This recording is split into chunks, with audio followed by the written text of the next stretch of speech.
Howdy folks, and welcome to another episode of Mingles with Jingles. In case you're wondering what's going on in the background, the video that's currently running is from Batman Vengeance by Telltale Games. It's been on my Steam wishlist for a while, but it just went on sale, so I thought, what the hell, why not? So that's going to be running in the background for the beginning, at least, of this episode of Mingles with Jingles, while we talk about, well, random stuff and nonsense. It's been quite a big week. As well as the embargo being lifted on British battleships, and yes, I have been able to playtest the British battleships despite not being a World of Warships or World of Tanks community contributor anymore. I managed to get my hands on them anyway. My big fear was that they might suck. They don't. That's pretty much all I can say about them right now. The embargo, it is lifted later today, so you can expect to see a World of Warships British Battleships video tomorrow. But as of right now, well, the embargo doesn't actually get lifted until later on this afternoon, so I can't really talk about them in Mingles with Jingles, but I have been playing them. I do mostly like them.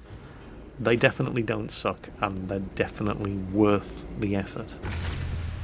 Also, this week, I've been getting seriously into virtual reality. My Oculus Rift and Oculus Touch controllers arrived. I saw the news that they were being put on sale for 50% of the regular retail price, which is £800 for the headset and touch controllers. So only £400. But I've been itching to play War Thunder and Elite in 3D virtual reality. And I have to say, War Thunder in VR, sitting in the cockpit of a Spitfire or a BF-109, it is just absolutely astounding, the sense of depth that you get when you're sitting there in the cockpit looking out through the canopy. It's just amazing. Unfortunately, it's completely ruined War Thunder for me. What are you talking about, Jingles? I thought you said it was good. Oh, it is. It's too good. I just can't go back to playing War Thunder on a regular 2D flat screen anymore. It's just not even slightly the same.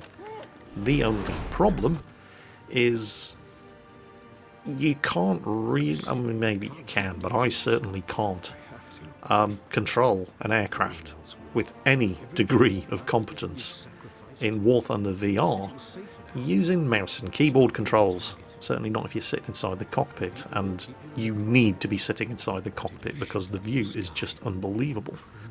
So that means I was going to have to learn how to play War Thunder with a joystick and throttle for the best possible in-cockpit experience. Now, I have a Thrustmaster joystick and throttle combination. I actually got it for playing Elite Dangerous about a year and a half, maybe even 2 years ago. However, I discovered that I was perfectly capable of controlling Elite Dangerous using the mouse and keyboard, and I didn't really need the joystick. So the joystick's been gathering dust in a cupboard for the best part of 2 years, so I dusted it off, plugged it in, calibrated it, fired up War Thunder, jumped into a Spitfire for a test flight, and it was absolutely glorious.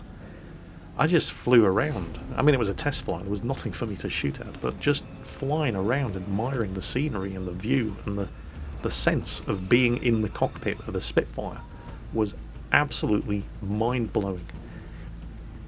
A video of it on YouTube doesn't do it justice, because you're watching it on a 2D flat screen.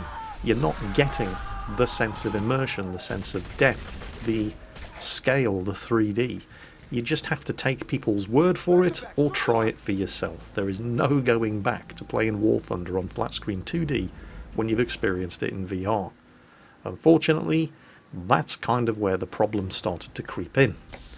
Because it turns out that while I'm reasonably competent at flying using joystick and throttle, I'm 100% incapable of shooting anything down.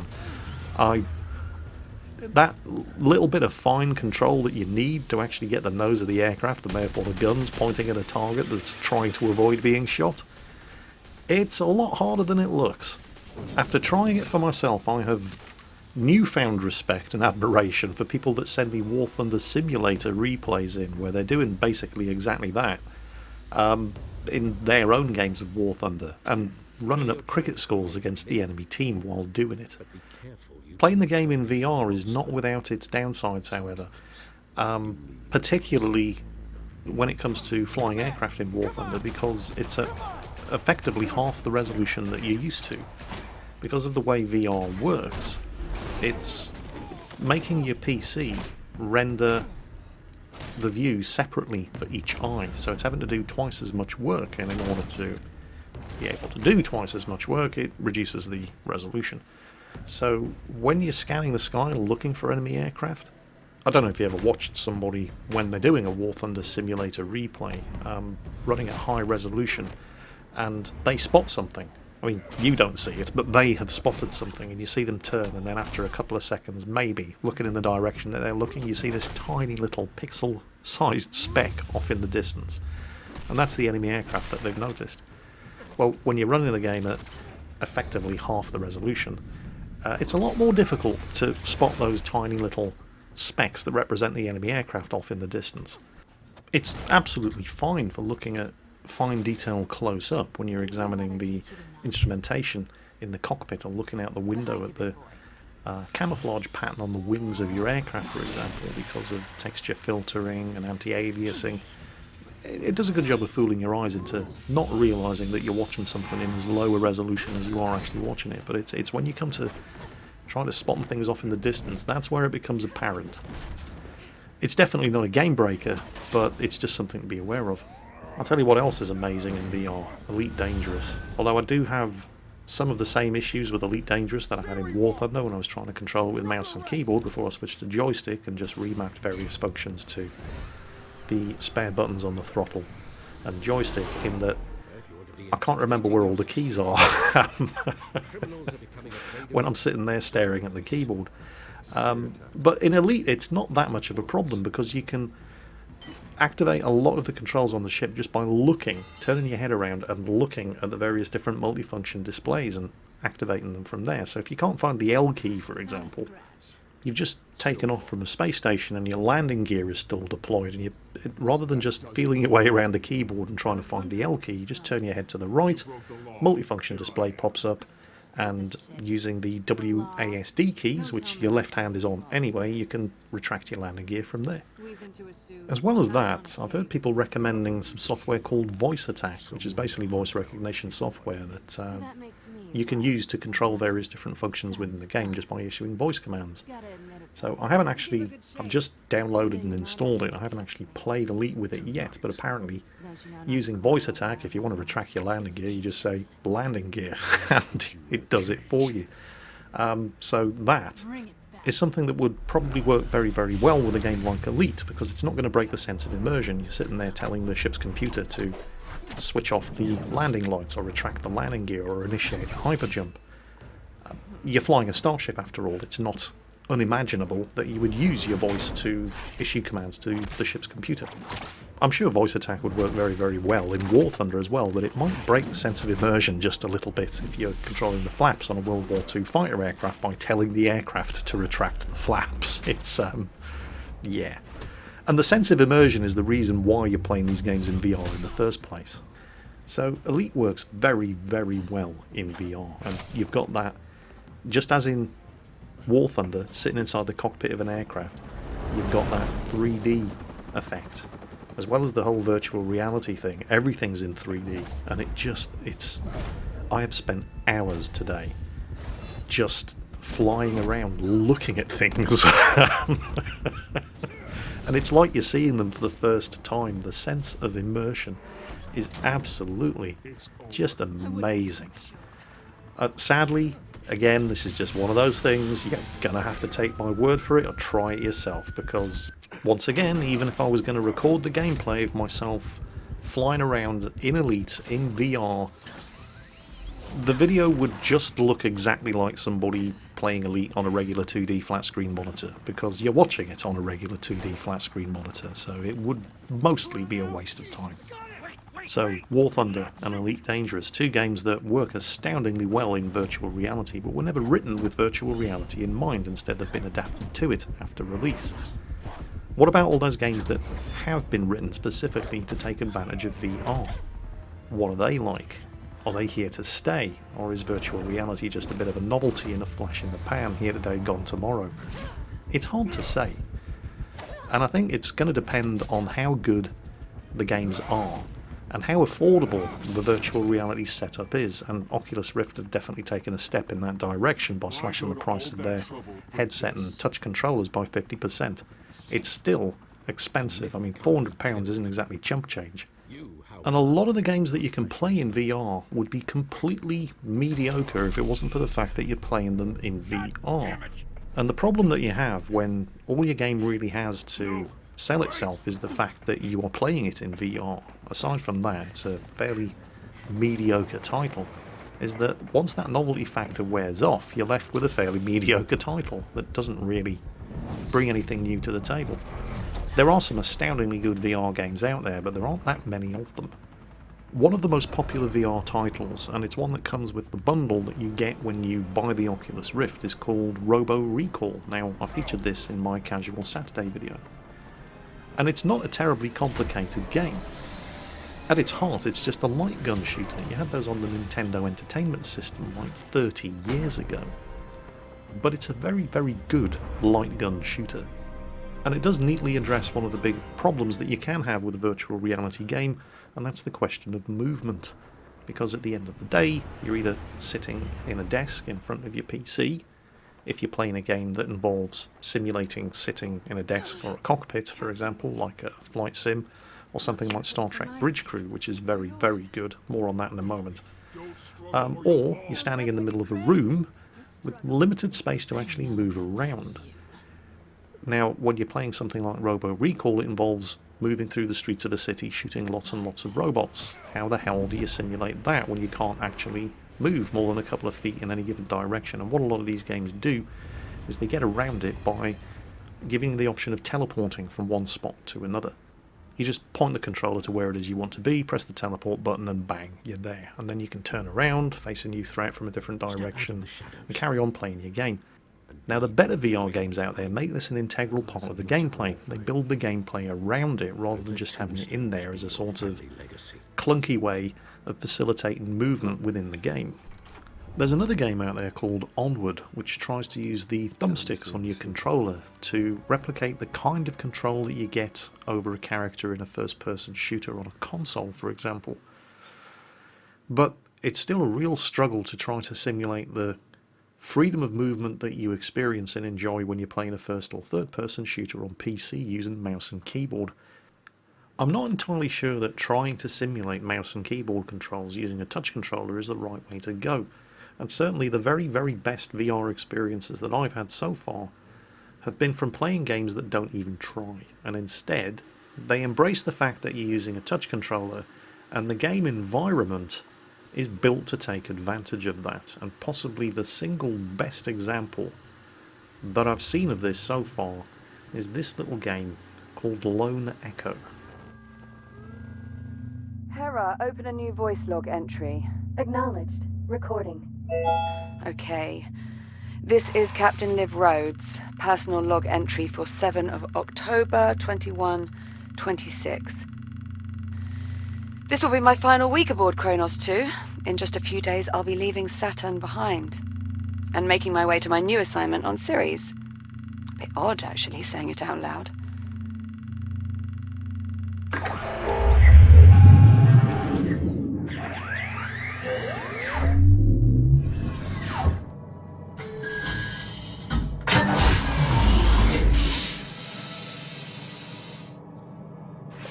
Anyway, all mining sites are running smoothly. Overnight harvest totals are a bit lower than I'd like. Oh, we had some sputtering on the number 12 RCS thruster, but Jack and I managed. Oh, Jack. Good. Hold on a tick. Hera, pause recording. Acknowledged, Captain Rhodes. Morning, sunshine. And how are we feeling today? Jack, are you with me? Hera, let's go ahead and run Jack's calibration program. Acknowledged. Right. In you go, Jack. I'll see you in a few.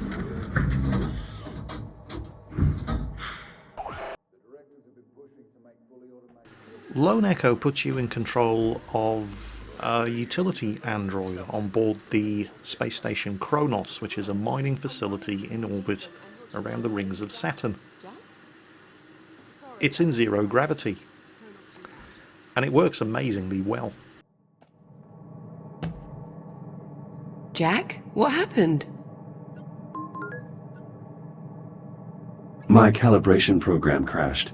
I appear to be stuck in the activation pod. That's odd. Your diagnostic program's never just flat out crashed before. It must have suspended the pod's release procedures. In the event of activation pod failure, Titan Protocol recommends performing a complete power cycle of the pod, followed by a level 3 inspection of...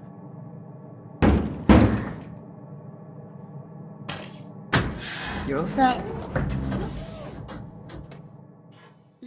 You don't have to worry about walking from one point to another because it's in zero gravity. Instead, you navigate around the environment by using thrusters, which are mounted on your wrists, which can basically push you in the direction that you're pointing, and grabbing onto the blue handholds or any flat surface and pulling yourself from one place to another.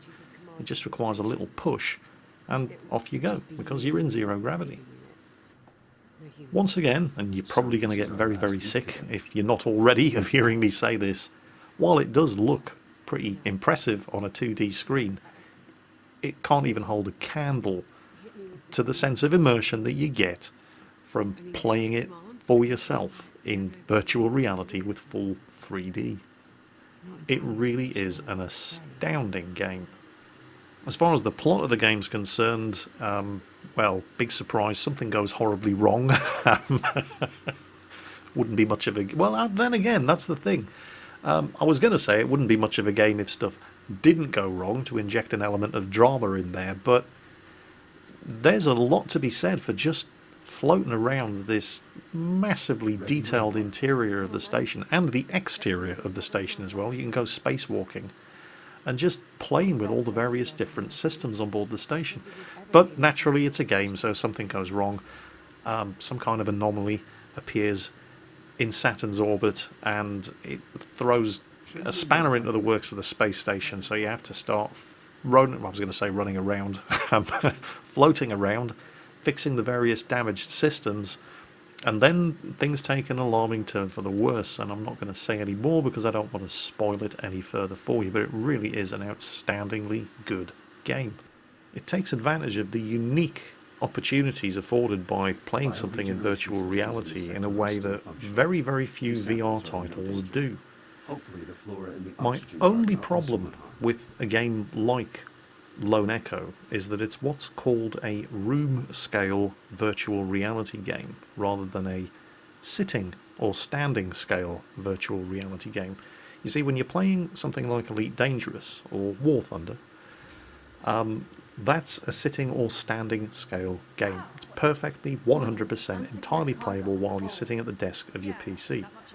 Most VR titles are what's known as room scale, and they do require a couple of meters of free space around you, so you can bend down, pick things up, reach out with your arms and grab onto things like that, without knocking over and destroying things that are actually around you in the real world. And anybody who's seen any of my Project Man Cave or Super Geekbox unboxing videos will be entirely aware that I don't have an awful lot of free space available in my room. And so I'm going to have to do a substantial amount of redecorating in order to fully enjoy room-scale games like Lone Echo to their full extent. But hey, look on the bright side. When a game is as good as this, and I really cannot sing this game's praises enough, what more motivation do I need to actually organise some of the clutter inside the man cave and create some space where I can fully enjoy a title like Lone Echo? And the other thing about a game like Lone Echo is that, and again it goes back to the whole virtual reality games, do they just rely on the novelty of being inside fully 3D virtual reality, and would they just be completely mediocre games if not for that? Or are any of them strong enough to stand on their own 2 feet as good games in their own right, regardless of the fact that you happen to be playing them in VR? Remember, if I was to record gameplay of myself playing Elite Dangerous in VR, it wouldn't look any different to any of the non-VR YouTube videos of people playing Elite Dangerous that you've already seen countless times. Remember, if you're watching somebody play a game on YouTube or you're watching somebody live stream a game on Twitch, the gameplay has to be engaging. They can't sell you on the novelty of seeing it in VR because you're not seeing it in VR. It doesn't matter how amazing it is for you when you're playing it. It's got to be a good enough game for other people to enjoy seeing you play it, who don't have the benefit of experiencing it the way you're experiencing it. And I have to say, there are not a huge amount of virtual reality games out there on the market at the moment that meet that kind of standard. Lone Echo is one that does, and I would really, really like to do a YouTube series on this game. So, if I needed any further motivation to get off my ass and actually clear up some of the clutter in the man cave and create enough space that I can actually play this game to its full potential, then, well, yeah. What more motivation do you need? I'm curious to know as well, by the way. I mean, I know I basically just play whatever the hell I like, and if anybody else finds it interesting watching me play it, then so much the better. But out of curiosity, if I was to do a playthrough of this game, how many of you would be interested in watching it? Let's see what you think in the comments down below. Or if you have any other recommendations for VR games that approach the level of quality of this thing, then let me know in the comments as well. And when I say let me hear your recommendations, remember it has to be something that you would enjoy watching on YouTube. There are plenty of virtual reality games out there that are amazing fun to play, but they're not particularly the kind of thing that other people might like to watch. Handguns, hot dogs and hand grenades, for example, is fantastic fun. I've lost hours playing that thing, but it's basically just a shooting range simulator. You pick up lots of different guns, you handle them realistically, they're modelled very, very accurately and realistically. You have to know your firing drills for the various different weapons. It's great fun to play, but it's going to be like watching paint dry if it ever came to doing a YouTube video of it. So stuff like that, great to play, not fantastic to watch. I'm looking for titles that are fun to play and they're also engaging for people to watch on YouTube or possibly even to live stream. In the meantime, I really do need to clear some space out of the man cave so I can have that full room scale virtual reality experience, because I am sick and tired of banging my hands off bookcases and desktop microphones, trying to get the maximum enjoyment out of this game, Lone Echo. It really is spectacularly good. So, yeah, we've got some redecorating to do, but it is going to be totally worth it. You can see the sort of thing that I'm talking about here. I'm actually reaching down, but my hand's going below the level of my desk, and the touch controller is going out of line of sight of the sensors. So the game's losing track of where my hand is, and it's just, I want to play the game. I'm going to have to get some redecorating done so I can play it properly. Anyway, that's almost it for this week's episode of Mingles with Jingles. I need to get back to playing Elite Dangerous, this time with voice attack software installed so I can control the functions of my ship with voice recognition.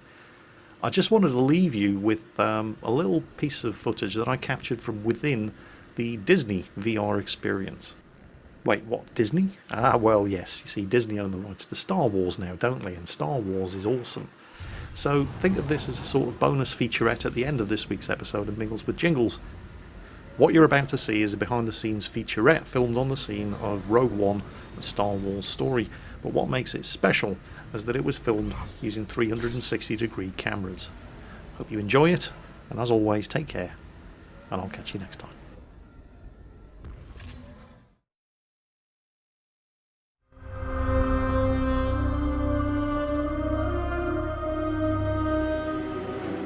Hi, I'm Gareth Edwards, director of Rogue One, a Star Wars story. You are looking at me right now through this special camera that can capture a whole 360-degree environment. And as you can see right now, we're at Skywalker Sound, where we're finishing the movie. This is a Foley booth with lots of strange objects in it. And we had cameras just like this when we were shooting Rogue One. And what you're about to see is a very immersive experience where you can feel what it's like to shoot a movie like Star Wars. And we'll talk you through what we were thinking as we were filming it. Here we are at Pinewood Studios in London, shooting a scene from the planet Jeddah. We're about to witness potentially an ambush of an Imperial tank. We were trying to recreate the vibe you get from classic World War II movies. You can see the people in costumes constantly acting. They don't know when they're going to be in shot or when they're not going to be in shot. That was part of the design of this set, so that at any point we could move the camera around and film 360 degrees, like spontaneously, things that would happen.